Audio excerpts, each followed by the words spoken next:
Hi, you remember I posted a video telling you that SHA has removed means testing and therefore they decide how much you need to pay. And in that video I was saying that they have collaborated with M-Pesa to determine how much you need to pay by scanning your ID against your M-Pesa statement and telling you how much you need to contribute per month. In this video, I'll be telling you how the means testing is now being done to prove my point. So without further ado, let's get started.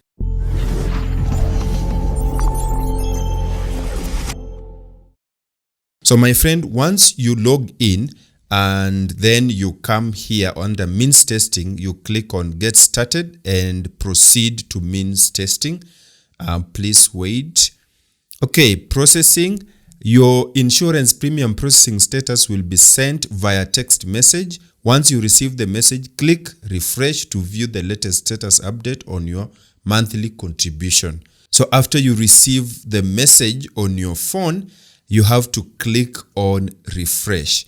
And once you click on refresh, it's going to load. Success. Your shift premium contribution has been processed successfully.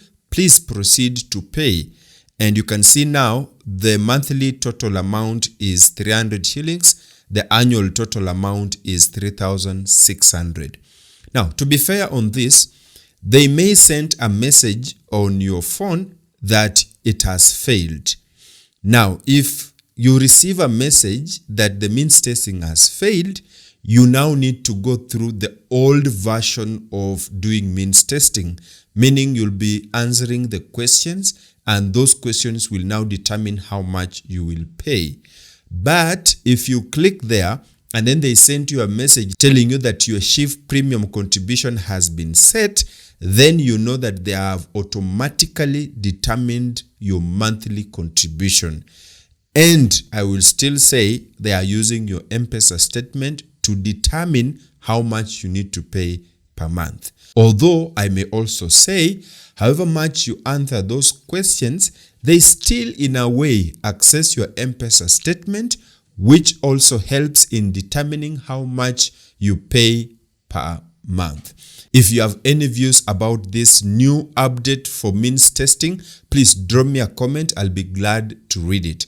I hope that this video helped you, and if that is the case, you already know what to do. Boop that like button so that this video can be shared to more people. And if you like my general content, feel very free to subscribe with the notifications on so that you are the first person to be notified whenever we upload a video on this channel. Otherwise, I want you to click, I think it's this side of the screen, to watch our next video, and I'm pretty sure that I'll see you in that video. Peace.